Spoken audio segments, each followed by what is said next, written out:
Welcome to the FanDuel Punch Out. I'm Jason Gilbo, J Gilbo 11. With me is Russell Clay at Russell J Clay. Taking a look at tonight's 14-game MLB slate here on FanDuel, and overall, I mean, we got some big-time priced pitchers tonight, and we were on DraftKings just now. We liked a lot of the value that really tonight's slate offers. Definitely, yeah. I think there's a lot of guys in decent spots tonight that you don't necessarily have to break the bank for. Yeah. Looking at catcher here, and one of the differences is Victor Martinez, 3,400. Different on DraftKings where he's a first baseman, but I think he comes in as kind of clear-cut option as far as facing Hellickson. And I mean, 3,400 is a little bit, pricier for a catcher, but I definitely don't mind that. Yeah, I think he does sort of top Posey in terms of value and sort of what you look for in upside, but I'm okay with Posey at 3,300 as well. And Weeder's 31, your boy. I think he's also in play. Yeah, definitely. I like Weeders a lot, and he doesn't quite hold the same points per dollar value as far as DraftKings, but I still think he's in a great spot to do some damage, and he can kind of fit the bill if you're going balanced. Right. Looking cheaper, though, I mean, you're kind of getting into a range. I think Salvador Perez and Francisco Cervelli at 2,700 are kind of the next best options. Yeah, no, Francisco Cervelli at 2,700. I don't mind Salvador Perez at 2,700 either. I think those are both guys I'm looking at in that range. Yeah, and if I want to truly punt, I think Stephen Vogt 2,300 is just going to be my punt option if it comes to that. Right. So, looking at first base here, and Miguel Cabrera, I mean, on an absolute tear, 4,400. You got him and Ortiz both on an absolute tear. It's kind of, which way you kind of lean, and I think a lot of people are going to lean towards Cabrera facing Hellickson, but you definitely can't argue with either right now. Right. Definitely. Looking lower, I like Hanley, 3,800. I mean, you're looking at De La Rosa, has been awful this year. He's making his first start off the DL, so I think really the Red Sox bats are in play, and if you want to get a little bit of a cheaper discount, 3,800 is not a bad option to kind of spin down from Cabrera and Ortiz. Right.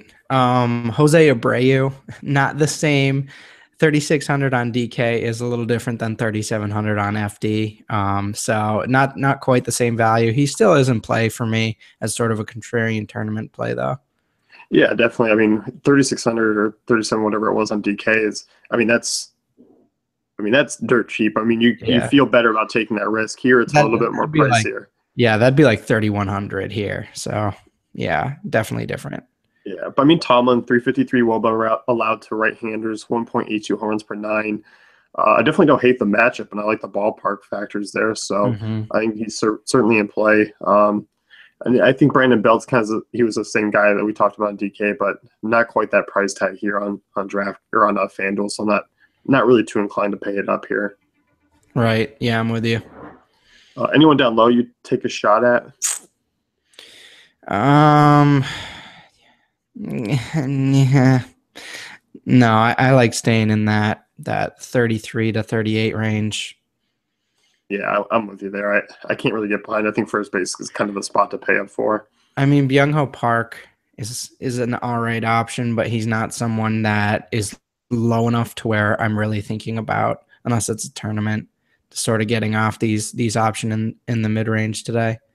Yeah, I mean, because he still carries big power numbers, but also has a lower floor than some of those top options. Right. So I think at that price in a tournament, those certainly are worth a shot. Looking at second base here, and this was a position where we kind of liked, spinning down and going value with. But we did both like Justin Pedroia in our Red Sox stack. They're 3,800. A little pricey, but still, I mean, big run total. Jorge De La Rosa hasn't been pitching well this season. And you look at the Red Sox, I mean, top 5 in WOBA against lefties. Yeah, that's it's a tough matchup for him for sure. For Pedroia or for De La Rosa? Oh, De La Rosa is who I was talking about. Oh, yeah. I think they're gonna get quite a few runs. I think obviously you're looking at this Red Sox stack. Yeah. Joe Panic, 3,400, decent mid-range option. I don't mind him against Cashner. Cashner, 3.39 WOBA allowed to lefties since 2014, and some of those Giants lefties are in play, and I think Panic's kind of the one I don't mind for cash games, just kind of that reliable option. Definitely. I'm looking at Brandon Phillips, 2,700. I think that's a solid value. Chase Utley's a much better value here than he is on DraftKings. So those are the two I'm looking at if I'm talking about cheaper options here. Yeah, I definitely agree with you there. Yeah, I think second base overall is in the spot that I need to really punt with tonight. I think there are some decent options in that mid range, like Utley and Phillips. Right. Third base here, a little bit different. I mean, one, they come in a little bit cheaper, but still those same top options are up there. And my favorite out of the group, Todd Frazier at 4K. I mentioned Tomlin and his home run struggles to right-handed bats, 1.82 home runs per nine since 2014. Frazier's been turned around. I'm all over the Todd father tonight. I think I don't mind paying up for him in cash games if I can, but GPPs, I think I'm going to be all over him. Have a lot of exposure. Yeah, I definitely agree there. He's in a nice price range, and I like the matchup for him. So he's definitely someone I'm looking at for. I mean, maybe even cash. With everything considered. Yeah, I mean 4K. It's if I can fit him in, yeah, I'll feel really great. But it's like, okay, if I don't, I'm okay with it. Yeah, exactly. Anyone else you like up there that maybe you roll out from GPP wise? Donaldson 3,800. That's a deal. I like that. I think the upside's there. And it's not too crazy of a price. So I'm definitely in on that. Castellanos 3,500. I'm okay with that. Beltre 32. And then Valencia all the way down at 2,900. So he's back to no name status in the pricing world. Yeah, definitely. And you're looking at a lot of these Tigers right-handed bats just because Hellickson 1.58 home runs per nine to right-handers, and Castellanos. I mean, he's been solid this year. I think 3,500 is a much better price tag for him. Yeah, definitely. I think that's a nice price. Yeah, and I mean, if you're looking lower, I mean, Jimmy Paredes, I talked about on the DK pod. I don't like him as much here on third base. He's second base over there, but still, talked about Eovaldi's struggles with lefties. I don't mind him as a cheap guy just because Eovaldi 3.44 WOBA to lefties since 2014 in that ballpark is definitely intriguing. Just I got to check the lineup though because he's not always in. The Toronto stack tonight is looking much more appealing on FanDuel than it is on DraftKings because, like you mentioned, you can throw Paredes in there, and that really opens things up. Yeah, it does, and Donaldson was a little bit more overpriced as far as DK goes. It's a little bit different here on FanDuel. Right. Looking over at shortstop here, and it's still the same top options. One big difference, though, is you look at Carlos Correa. He was 3,700 on DK, making him a viable GPP option. Here, I'm not really inclined. It's a much riskier GPP option just because price is considered. Right, because you're actually kind of paying up here. The other one, it was like he was totally down from all the top options, but he's in the same range as a Corey Seager, so that's not really. I think I'm just pivoting off to Seager if I'm gonna make the move up there. Or obviously, you want to get Bogarts in as much as you can. But yeah, I mean, I like Cozart. He's been hitting well, and then Machado 3,700. I'd much rather have Machado at 37 versus Correa at 39. Yeah, I definitely agree. I mean, I know Machado's struggling. I mean, they're both struggling, but Machado's been far more consistent this season. I think the matchup's a little bit easier against Doug Fister. So, right. Yeah, Machado's kind of my guy if I'm paying up. But I like Bogarts, but I think he's only going to kind of fit in if it's a Sox stack there. Right. And then my boy Aledmys Diaz, 3,200 for a guy betting 350 on the year. I'm in, baby. Every night until he gets up to 38, 4K, I'm in. So if you want to know if you're looking for like a little gift to get Russell just to say thank you, it's obviously a Diaz jersey at this point because you've turned into a big fan over the last I don't know 48 hours. it's I'd say instead of a full-blown like infatuation, it's more of a crush at this stage. Like I'm checking him out as he walks around the hallway. I'm like, ooh. And all right, we're getting weird now. So we're gonna get back on track. But yeah. That is a nice price for a good player. So I'm in on good players at cheap prices. It's 11:18 a.m., so we can't really necessarily use the "it's early" statement for what Yeah. Russell's analogies go into. So Yeah. that one was just That was bad. That was not my best work. Like I think people knew where I was going, and I got us there, but it wasn't a you masterpiece got by us any there means. and then you lost. You took it too far. Yeah. Yeah. Yeah. That's all Back to right. shortstops here. 2,900 Alcides Escobar, intriguing. Mhm. Going up against Erwin Santana. I definitely don't mind that, just given him being the leadoff guy. Um, Jimmy Rollins at the same price. I think he's more of a guy if I'm loading up a White Sox stack that he fits in. Yeah, and again, I think Rollins is in play on DraftKings, but in terms of FanDuel, I'm just gonna go to Escobar. At the same price. I'm gonna lean Escobar, I think here. Yeah, I'm with you there. And one guy who might be something as far as a pump play is Josh Rutledge.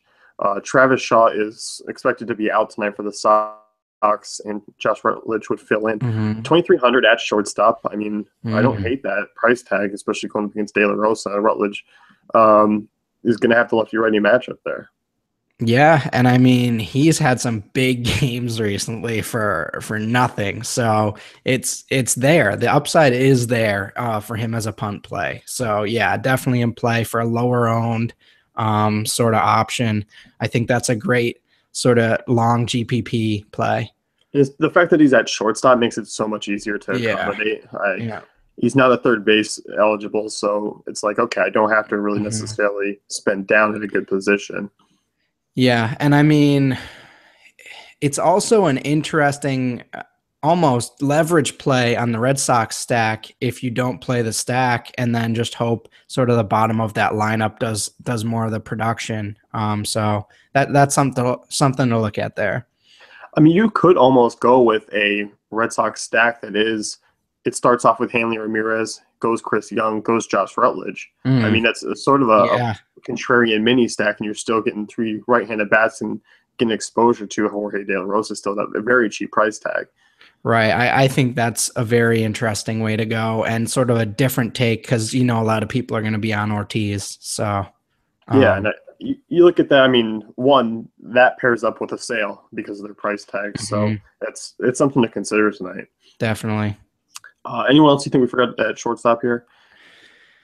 No, I think we were talking about with Escobar. Unless you're truly punting, and again, we've started to mention this. Like there are punts every day, of literally like min guys. So if you truly need that punt, there are gonna be that, but those aren't necessarily suggested plays. You know what I mean? They're guys you just throw in. So in terms of guys that I actually like, I think Escobar is probably the lowest I'm going. Looking at outfield here, and it's loaded up top as usual. I still think Mookie Betts, Trout, obviously number 1-2 punch there. Still Mhm. coming in. They're in great spots, and uh, if you did go with that Red Sox stack and kind of you can work in a Trout, I mean, you could probably do some crazy stuff with that depending on where you go at pitching as well. Right. But I think Betts and Trout are kind of the top options there as far as if you're paying up. But you and I were both kind of in that mid range, kind of that tier two of JD Martinez, Michael Saunders, 4,000, 3,900, where it's a little bit expensive, but it's still economical. Hmm. Yeah, no. I like Martinez in that range. I think I think there's some interesting contrarian plays as this sort of you mentioned Michael Saunders 39. Um, that's expensive for him, I think. I think he might be a little lower owned because of that tonight. So I think that's an interesting sort of overpriced guy that I might still be interested in. Yeah, he doesn't quite carry that same points per dollar as far as on TK, but I mean, still a guy in a great price tag. Yes, he's or in a great spot, but the price tag's a little steeper. Hmm. I still think he's playable in all formats, just depending on how you go about your roster. Right. But I mean, looking lower, I still think these Yankees bats are certainly intriguing as far as a GPP stack goes. Ellsbury, Gardner, Beltran, especially Beltran, the way he's been hitting the ball, and Ellsbury. Yeah. That's that's definitely in play. And again, they're at a much better price here. So throw them in. Definitely in on that. Make a Yankees outfield stack lineup. And then you can definitely pay up for pitching still. So yeah, definitely a good way to go there that might be lower owned. Yeah, I think Um, so. what do you think about Lorenzo Cain and Mark Trumbo and George Springer all in that same range together? Uh, I don't mind it. I mean, I think I prefer the Yankees guys. I don't mind Mm-hmm. Kane. Okay. Uh, I Trumbo's definitely a GPP play. I think all the Orioles outside of Machado are GPP plays. I think Machado's a guy I don't mind in cash just because of the position and price.